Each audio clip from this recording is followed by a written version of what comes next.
sometimes in the main. Ooh. Yeah, he loves those combat tricks, I'm telling you. Okay, they're ready to go. Let's head down to the feature match area for round 10 here from Barcelona.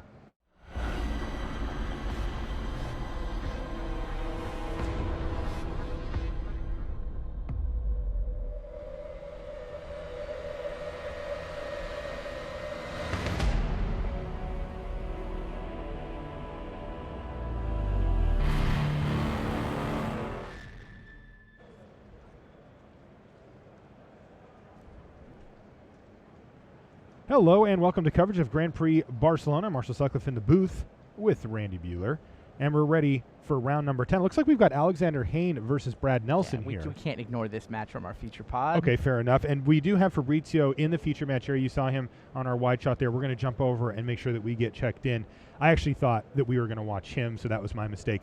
But yeah, we've got Alex and Brad here, number 7 and number 20 respectively on the top 25 pro rankings. And a couple of artifacts to kick things off for Hayne here. He's got a Thraben Gargoyle. Yeah, and Haynes is the other draft that we covered. That is recorded and will be broadcast after this round. Looks like we may have a little bit of a depth check here from old Brad Nelson. Yeah? Yeah, he's kicking things off with Mysteries of, or Irvinwald Mysteries. Wow. Which is a Depth much check? different take. Yeah. Is that like a heat check? Yeah, it's like that, yeah. So basically, whenever one of his creatures dies, non-token, he gets to investigate. And whenever he sacrifices a clue, he gets a 1/1 human soldier token. Yeah, yet another of these uncommon enchantments that are really good if you can set them up. Some of them are just take a ton of work. Some of them are relatively straightforward. This one basically says you want to trade creatures. Yes. If you can set as up often as situations, possible. if you just keep trading, the card's going to be great. Yeah, you generate 1/1s and keep the cards flowing out of your library. Now Brad flashed in a Rattle Chains here, and it looks like he's going to trade with the Bygone Bishop, or maybe I'm wrong. No, he's going to shrink it down here and try to just get a little 2-for-1. That's a Jace's Scrutiny there. It's a card that some people turn their nose up at it. Other people are like, no, the card's actually pretty good. Yeah, well, Brad just got full value off it there, I'll tell you that. The green-blue mirror. Wow, yeah, this is kind of interesting.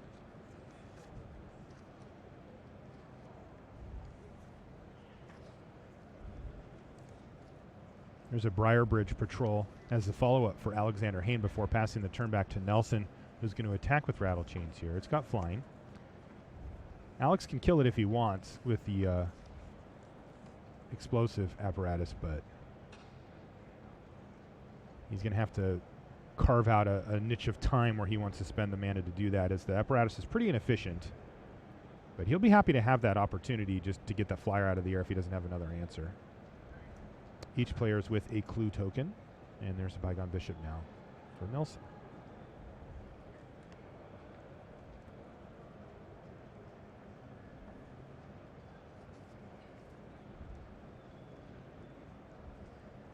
You mean Byway Courier? Byway Courier, thank you. I was just looking it up. It's like, isn't Bygone Bishop? It's a rare, yeah. Okay. I was looking it up too. Yeah, week 1, buddy. Ah. Byway Courier it is. You're still doing better than I am. Yeah, there's going to be a lot of clues on the battlefield here. It looks like these are the 2 colors in both players' sides that are best at generating clues.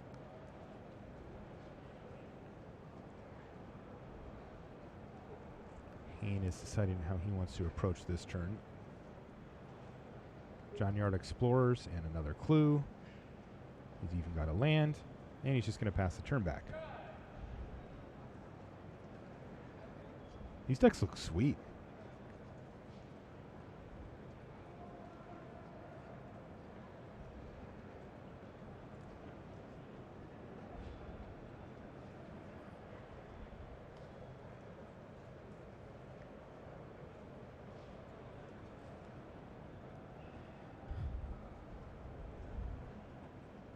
Ghostly Wings there for Nelson on his Courier.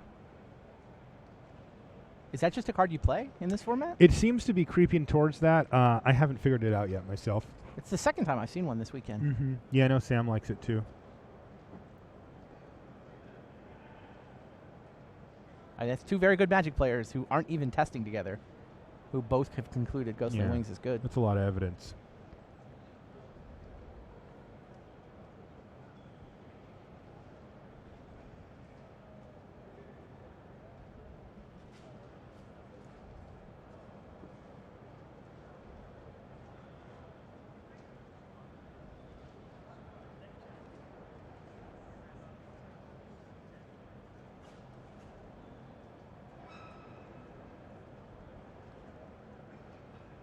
A couple of attacks here for Hayne. He's already got 2 clues on the battlefield and could even make some more if there's any blocks. Nope, there's not. 15 is going to be Brad's new life total.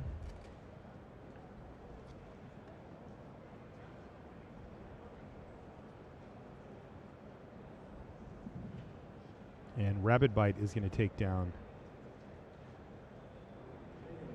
one of Brad's flyers here.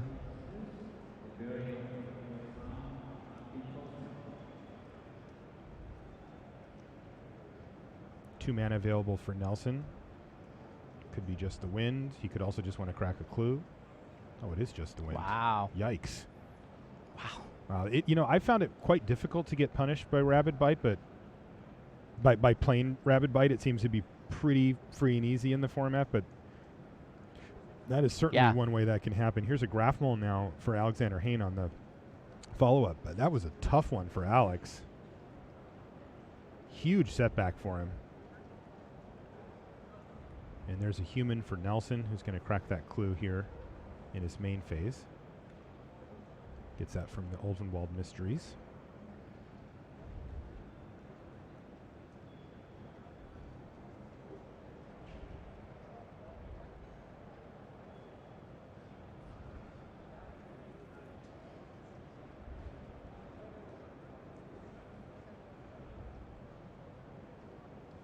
Another big hit, 6 damage, half of Alex's life total left. And Brad Nelson just needs to hang on for one more turn, be able to attack here. If Alex has a land, he can activate his Thraben Gargoyle and at least get a flyer up in the air. He also could use his explosive apparatus to take down the Rattle Chains if he wants, buy himself another turn. Mm-hmm. Ghostly Wings looking really good here. It does. Now he's going to gain 3 life off of his Graph-Mole here and also put him out of range up to 9. Could also jump up to 12 if he wants to crack another clue, putting him really, really unlikely to lose next turn. No good blocks here for Nelson. With all those permanents up, most of them are tapped. One of them's an enchantment, one of them's a 1/1. So he's going to just take the 4 damage here from the 2 2/4s. Drop down to 11 life.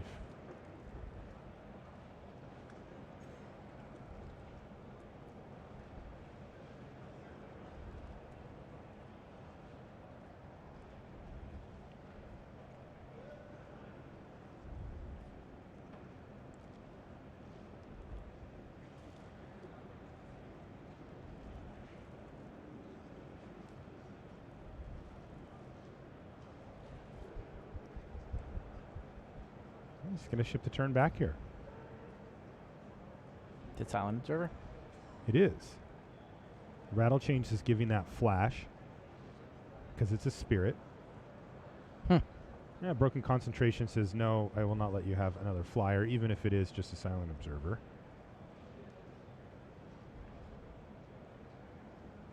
These decks are cool. I like what I'm seeing here from these two. Much different take on the format as well from what we saw at Fabrizio draft. Yes.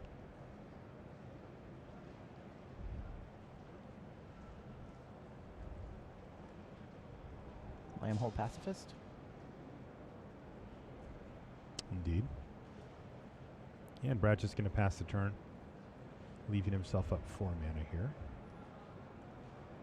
I think Graph-Mole's single-handedly keeping Hayne alive. Absolutely. Back up to 6. He's going to need to find something pretty soon here, though. He is still facing a lot of heat in the air, and he's out of clues to crack now.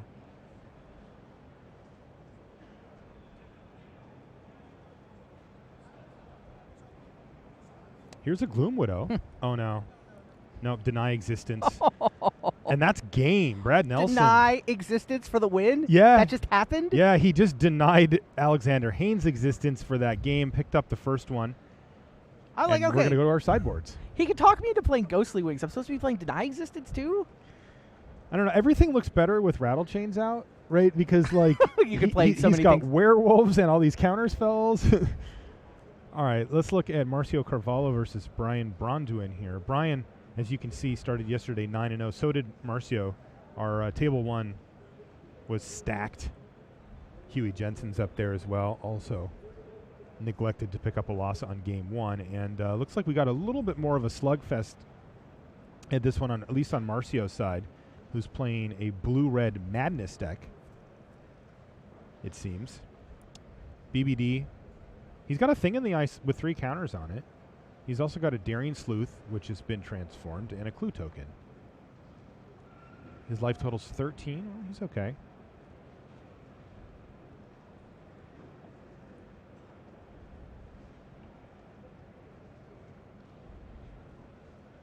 Stitchwing Scob's follow-up here.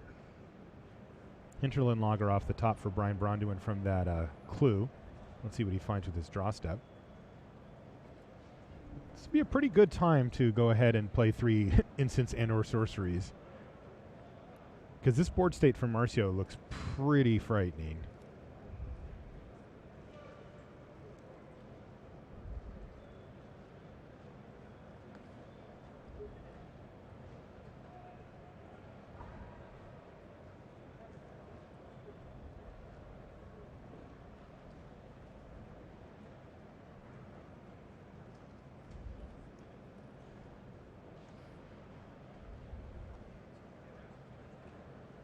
There's one.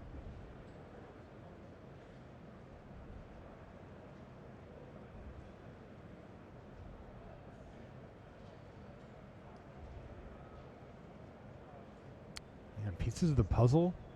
That's a tough sell. I can see the right deck for Deny Existence sometimes, but Pieces of the Puzzle seems like a rough one here. I can't see all the cards. I see a fork in the road.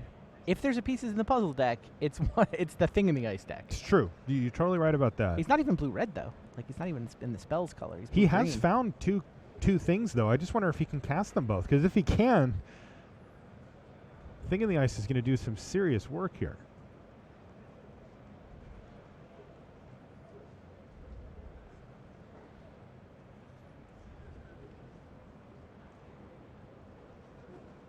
You know what's terrible here? Stitchwing Scob. Is it a horror? It's a zombie horror. Oh, no. It really is. Yeah, there's a random smattering of horrors that can make the Thing in the Ice games go crazy good for the Thing in the Ice player when he or she's got one. Yep. Crazy bad when the horrors are on the other side. So if he has land drop, he can play Fork in the Road here. Oh, he didn't take Fork in the Road, excuse me. He had He choices. took Nagging Thoughts. Yeah, he had Lots of multiple pieces choices to that actually. puzzle. Yep. He's going to play Nagging Thoughts, go down to 1. Don't know if he's played a land for the turn yet. I assume he hasn't.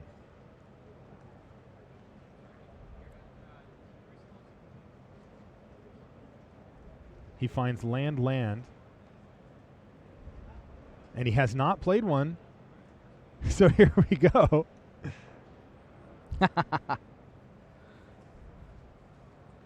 Point that at your horror. And Marcio wants to see Thing in the Ice the other side. It's not good news for you.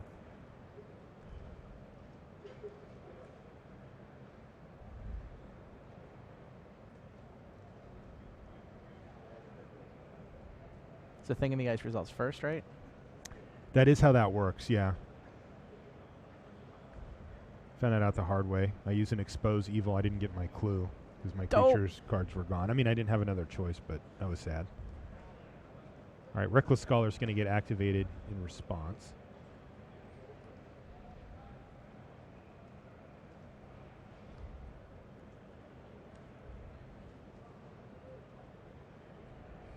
But Jace's Scrutiny is going to shrink down the Scob, though. This is a major issue here. Let's just stick on our first match is up, but let's just wait on this one because it looks like shouldn't last much could longer. Be quick, yeah. I am also curious to see how this ends. BBD falls down to 6 with the attack step here.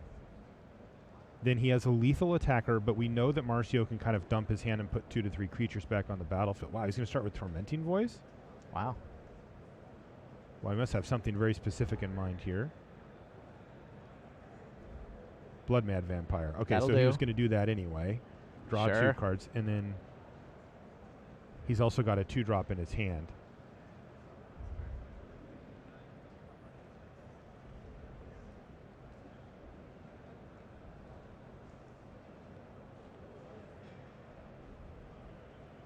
I mean, it's stitch wing attack, chump, stitch wing attack, right? Marcio seems to have Yeah, and I think he's going to pole have position. 2 chump blockers here as well. I mean, he could have something like just a win or whatever and just make this one all but over.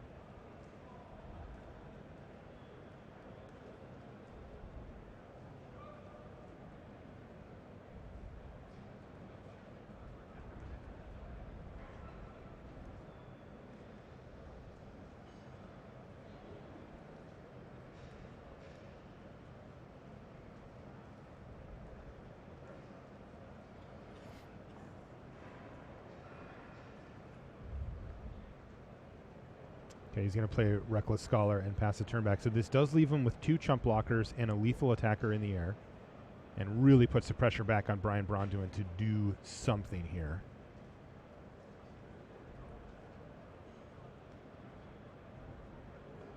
Brian's life total's wrong, right? He's at 3? He's at 3.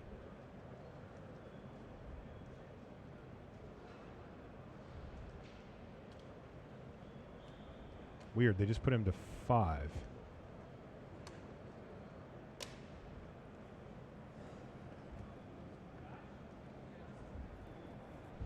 It may have been wrong prior to that, because it was at 6 that whole time that we were watching, but it just went down from 6 to 5, so maybe he was actually at 8.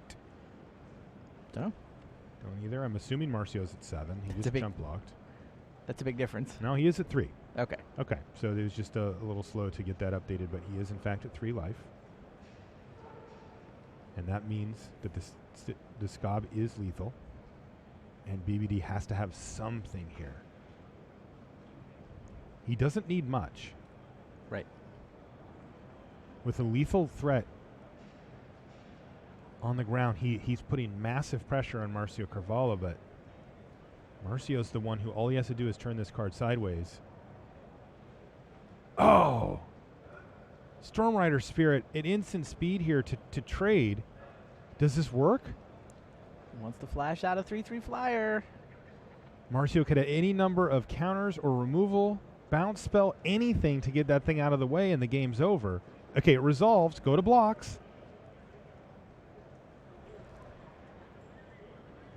He's blocking. The Scab can come back, though, right? Mm-hmm, it can. Yeah, as long as Marcio can keep chump blocking. Right. I mean, Brian has avoided death now. Yes. But the actual result of the game is still very much up in the air.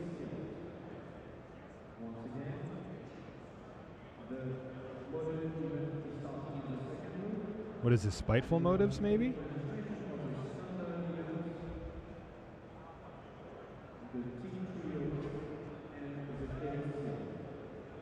Yeah, that's exactly what it is.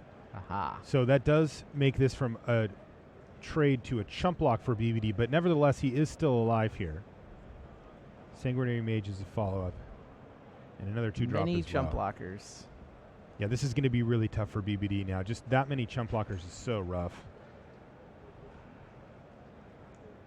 And now he's got a tall order in the air as well, as he's going to have to chump block with pretty much anything in the set in the air against that Stitchwing Scob. Now it's huge.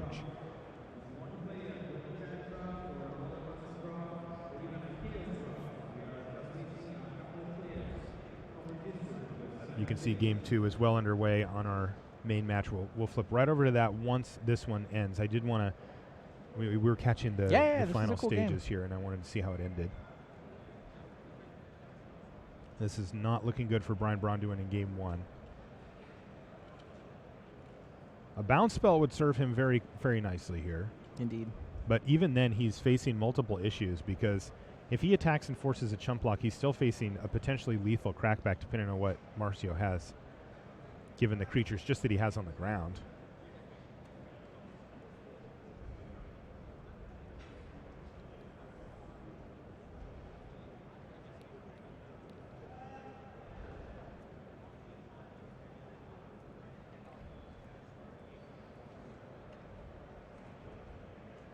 Okay, well, he's going to kick things off by attacking for lethal, forcing Marcio to block with something.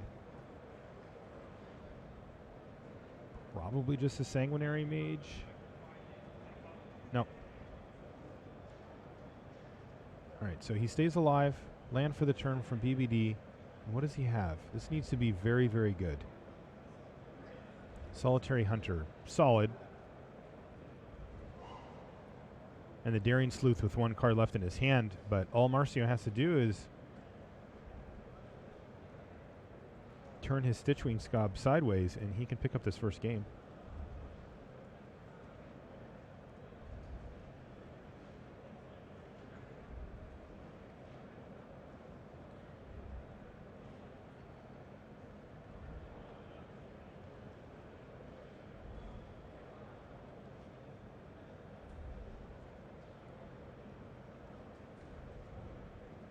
Marcio attacks. Yeah, he's done the turn it sideways part. Cards in hand 2. What is BBD thinking about here? I mean, he's got a clue he can crack. Yes, he does have that. But he's thinking before even doing that.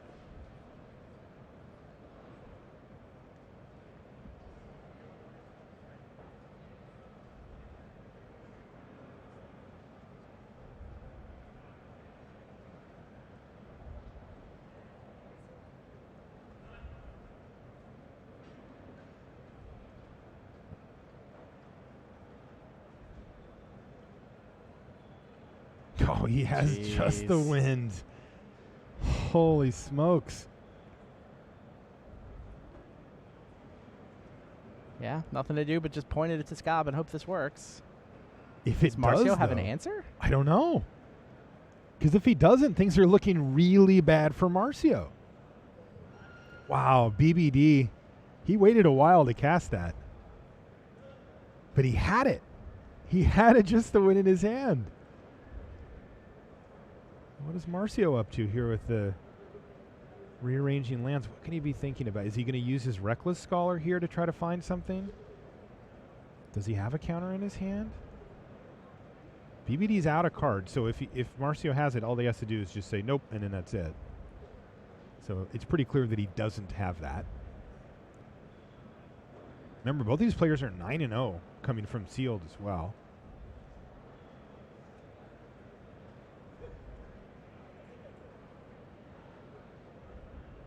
What a weird sequence to end the game here. Right? It's just been like... Yes. It's working. Brian Bronduin bounces the Stitchwing Scob. Wow, he doesn't even go fishing with Reckless Scholar. I guess he needs it untapped. Guess he decided not to block Sanguinary Mage. Took 2. Oh, that's because that is not a Sanguinary Mage. That's why. Is it Insolent Neonate? Yeah. It's got Menace. BBD didn't want to trade off one of his creatures for it. This does put him in range of Geist Blast, unfortunately. But BBD must have thought that having the extra creature gave him a better chance of actually finishing off this game. So the Stitchwing Scob's going to come right back down for Marcio.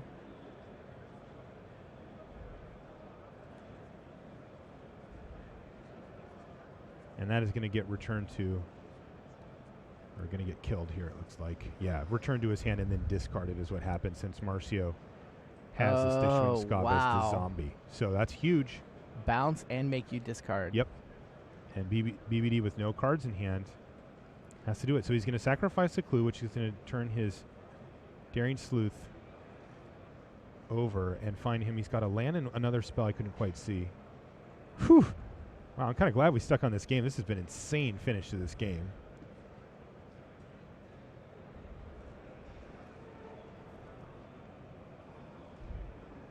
Pour over the pages now from BBD. Does he find what he needs?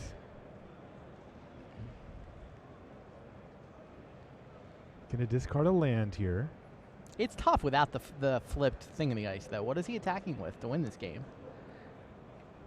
Random ground dorks? Sure. It is lethal. It only needs 1 block, though, from Marcio. Yeah, Reckless Scholar stayed on defense. Pass. Activate.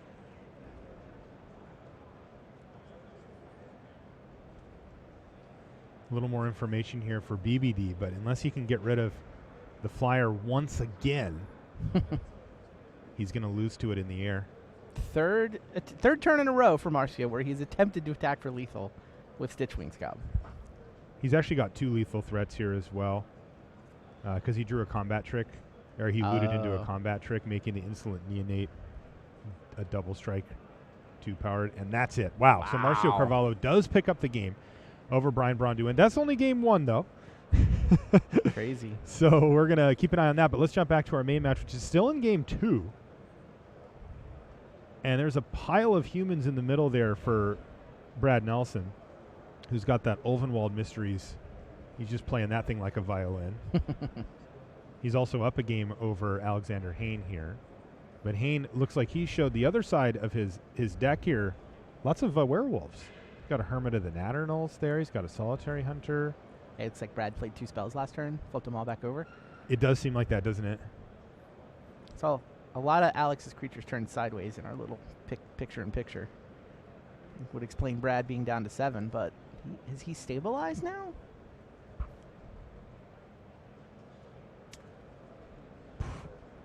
Like, ask me when those vampires or when those werewolves transform, and my answer will probably change. Yeah, Hain did nothing on his turn, passed without playing a spell, so that he could flip them all back over again. Now he's got a Lone Wolf of the Natternals. And he's just got a lot of beef here. Here's Pour Over the Pages. Card's good. I love it. I don't know. I'm not surprised. I think the second one is probably way worse than the first, but I'm a big fan of the first one. Here's Just the Wind. Courier. Oh, that was Brad's Courier, so we must have had a Welcome to the Fold. Yep, I see it up in there in the graveyard now. So that gets that back, and that also gives Brad a second spell to cast this turn to once again play the werewolf game. True.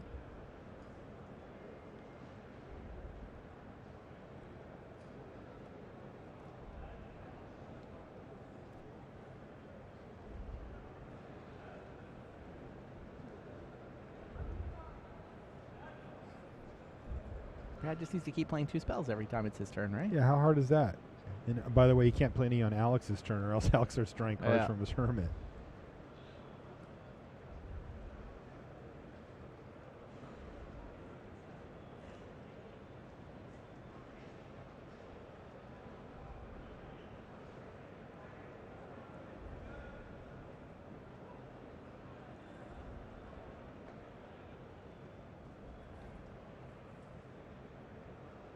Hain cycling through a clue. Didn't want to just skip his turn again.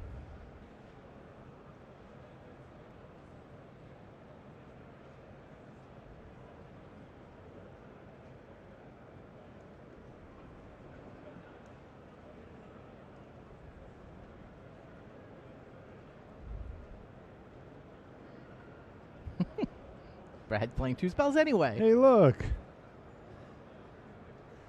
So he's got his own Lambholt Pacifist. You can see that Nelson's just creeping ahead further and further on board here. Feels that way. Hain's down to 10. Brad's at 7. Looks like Hain's going to go ahead and cast something here. Oh, it's a Rabid Bite. Oh, that's so brutal. Rattle Chains to give hexproof? To give hexproof, but Alex astutely notices that is a spell cast on his turn, so his Hermit of the Natternals is going to trigger, and Hain's going to get a card back off that for free anyway. But it does mean that attacking spirits are alive. Oh, but there's a Gloom Widow that he found, so now he can just block anyway. And he passes a turn back. What a weird game. This is great. Games in this format seem cool. Yeah, agree. Yeah, I was looking forward to this weekend to see what kind of games we got, and so far they've been really good, especially the draft games. We saw some flashes of it in Sealed as well. The old, if I attack, you're going to block like this probably.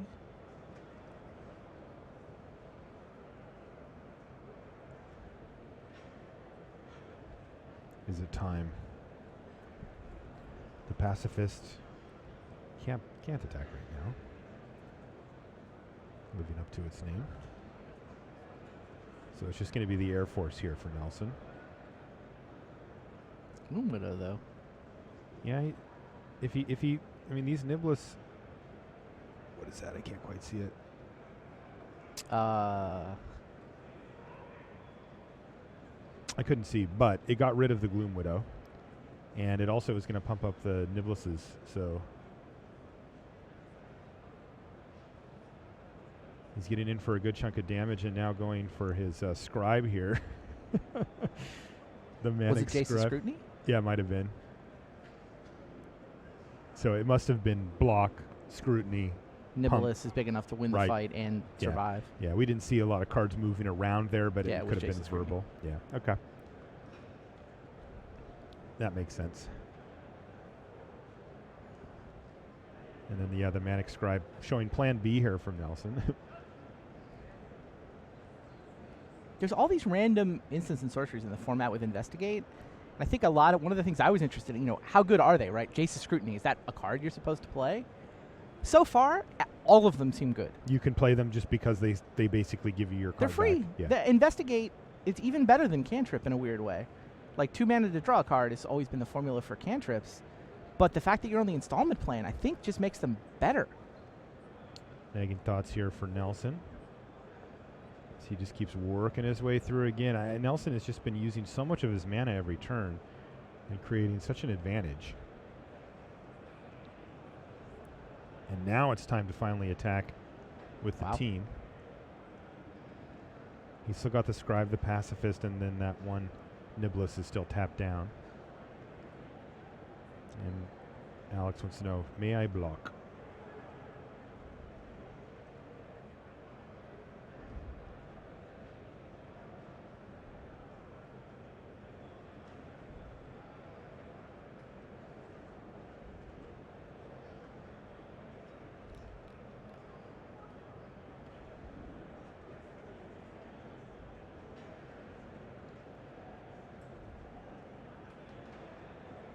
This would have Hane falling down to 1.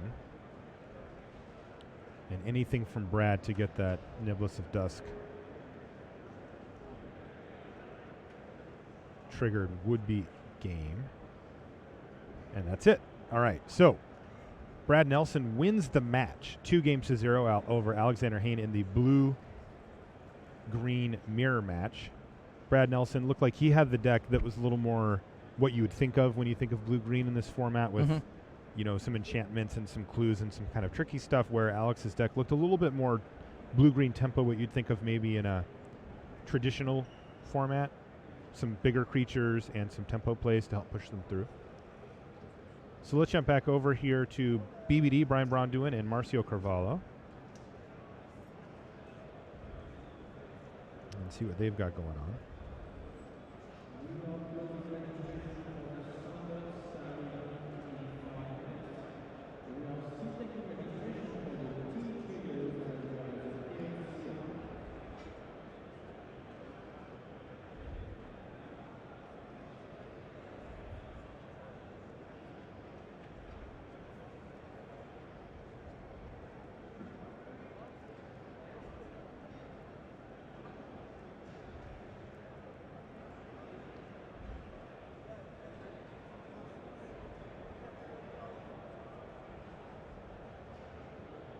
Okay, here's a Blood Mad Vampire for Marcio. He's been getting a lot of value out of that Reckless Scholar. That's the kind of card that you really don't want to see when you're in Brian Braunduin's seat as a blue-green player. You just don't really have any reasonable answers for it most of the time.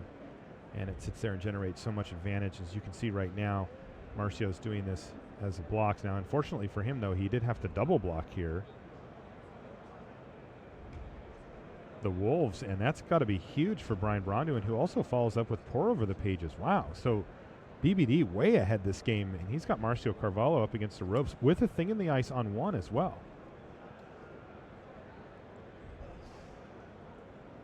Nagging Thoughts is the follow-up, and man, things are looking really good for Brian Braunduin here.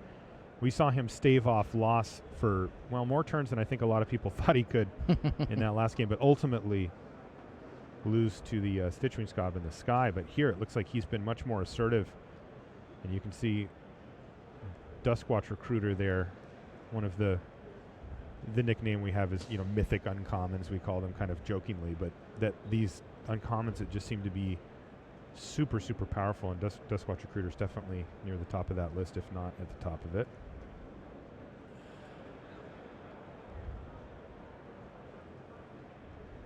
Sounds like Fabrizio and Terry won his match already. 2-0. Not shocked. No, that deck looked great. We watched him draft it.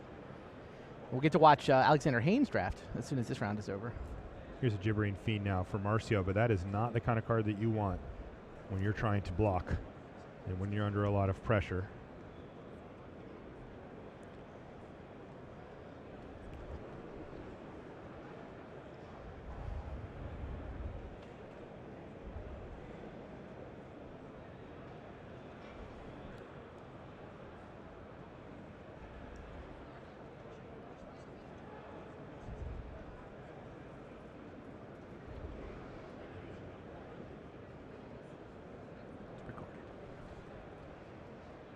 All right, here's a Graph Mole.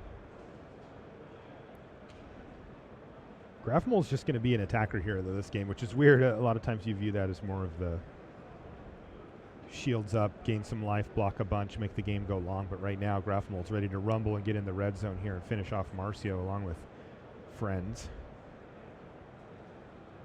Okay, Pyrohound's a fine card in a deck like what Marcio's put together here. This blue-red spells deck, definitely the real deal. You like the blue-red spells deck? Yeah, I think it's a deck that we're going to see at the Pro Tour. I don't think it's going to be the top tier because it's a little bit finicky, but I think that the power peak on it is higher than most of the other decks, and I think that it's positioned well, specifically because of Pyrohound. Yeah, you're the only one who wants him, right? Yeah, I think that the other decks are like shrug on Pyrohound, and you're like, yes, and it's a common. It doesn't feel like a common. That card feels like an uncommon when you read it. In this deck. Yeah, but in here, you can put together so that as your finisher. How many spells do you actually think the blue-red deck runs? I mean, I've seen them run between 10 and 15 spells, like a really big number. 10 doesn't seem like enough. Right, and I think if you're like 13 creature 10 spell doesn't. I think they're going to end up settling in the 10 to 11 creatures, and then as many of the rest of the cards right. they so can your get deck is over 50%. Yes, instants and sorceries. Exactly, instants and sorceries specifically. Yeah. Yeah, I think I agree with you. I think it's a legit deck. I think Pyrohound is the most important common by far.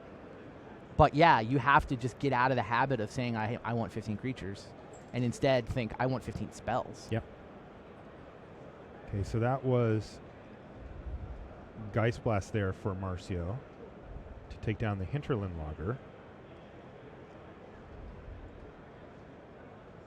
But the Crawlinhorde Howler is still there, and there's even a flashed-in Stormrider Spirit here on end step, and a Clue, and 3 life, and BBD's just going off. And remember, there's still a thing in the ice down there with just one ice cube floating on top of it and ready to melt. You can hear it starting to crackle under there a little bit.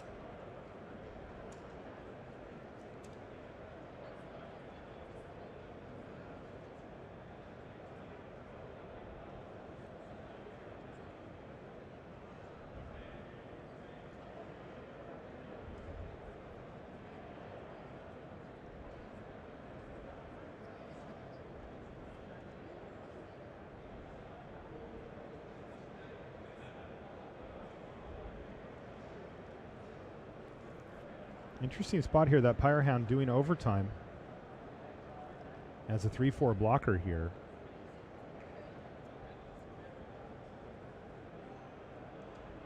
BBD could force some chump blocks here with an all-out attack, and he's going to do that. This theoretically puts Marcio down to 1. He loses his Graph Mole in the process, but he makes him chump block with his other 2 creatures and really decimates Marcio's board here. But that's not actually how this is going to pan out. Yeah, so those were actually going to bounce the Pyrohound, but now the Pyrohound's going to eat the Graph Mole, and there's going to be a 2-for-1 against Marcio there as his Reckless Scholar does eventually trade But unfortunately, it took a combat trick to make that happen. And Marcio does still fall down to 1.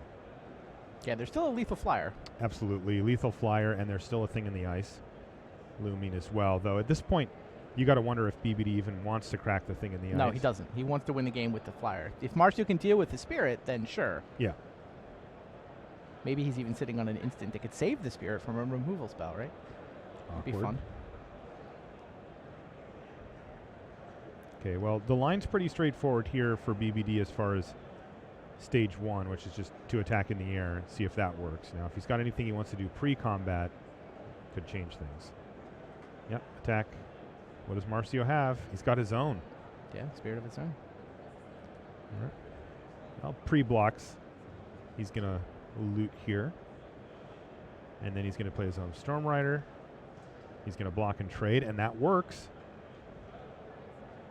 Land go here for Brian Braunduin as Marcio starting to stabilize here at 1 life. Sort of. He's up a game. It's What? 21 to 1. He needs an answer for Thing in the Ice. But there's a lot like Adjust the Wind does it quite nicely.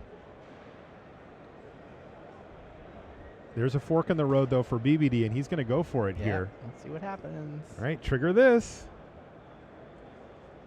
There's no horrors on the side for Carvalho here, and that's it. Wow. Brian Braunduin wins game number 2, so we're going to get a game 3, and I'm pretty excited about this. This has been a tense match for sure.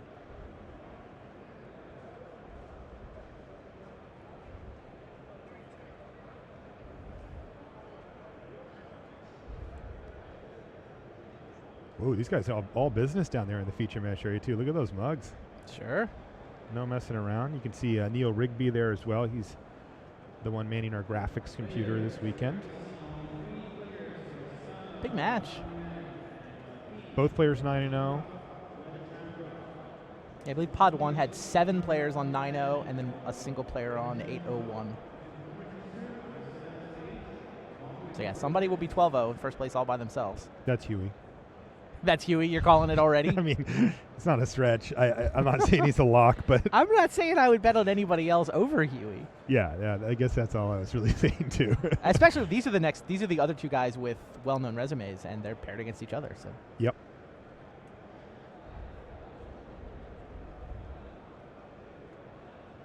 we could get a draw here. I'm looking over at the round clock, and I mean these guys will have a little more time, but there's only 3 minutes left in the round for the main floor.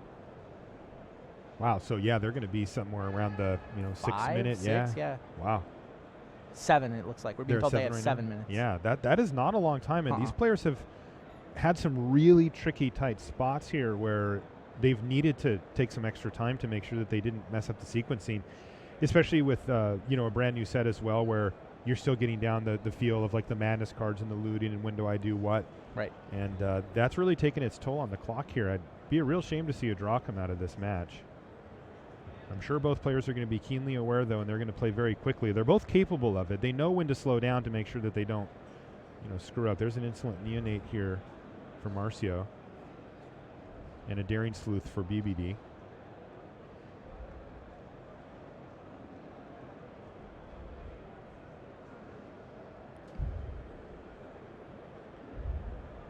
Marcio's going to take a quick read here before crunching in there with his menace creature.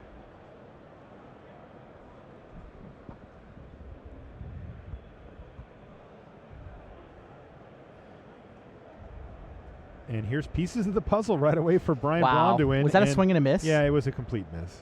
Jeez. I don't like that card very much, but I do expect to at least get a card back off of it. Even Luis doesn't like that card, right? Yeah. If there's a 2U divination variant that Luis Scott Vargas isn't willing to play, it's probably not very good. No, I think it's terrible. As a card, I don't think that there's any deck that I think any deck can do better than it, even a really a heavy spells deck. Even the blue-green Thing in the Ice deck? I think so. I do. I do think you can do better than that. That was kind of a catastrophe there. Brian spent his entire third turn and did nothing. Yep. They're just crossing the 6-minute mark now. I mean, I guess maybe if you cared a lot about Delirium, you'd be okay with not necessarily getting full value. Yeah, he certainly put himself in a good spot to have Delirium. I mean, but whatever. Just put a Vessel in your deck, right? Exactly.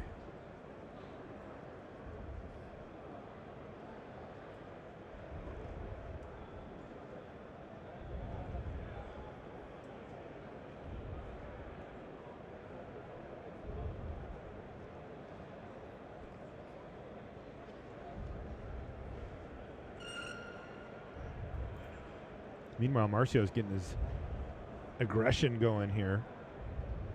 Is this going to actually work? Oh, my goodness. Stencia Masquerade. Seriously, all attackers gain first strike? That is brutal. That's a thing that just happened? That just happened, and that is probably the game as it resulted. Instead of 2 trades, it was 2 eat your creature. Wow. There's a Cult of the Waxing Moon for Brian Bronduin, but it doesn't even block the Bloodmad Vampire correctly here. It's just a 5/4. And it looks like Marcio's really getting into aggressive mode here. Yes, and it does. Why not? He's attacking for what? 5, 8, 12 damage here, forcing a chump block from BBD, and this one's in the books. Marcio's going to win this one next turn here.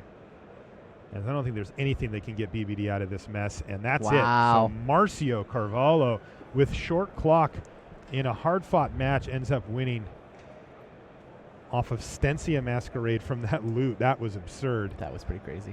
And that's going to do it for round 10 here from Barcelona.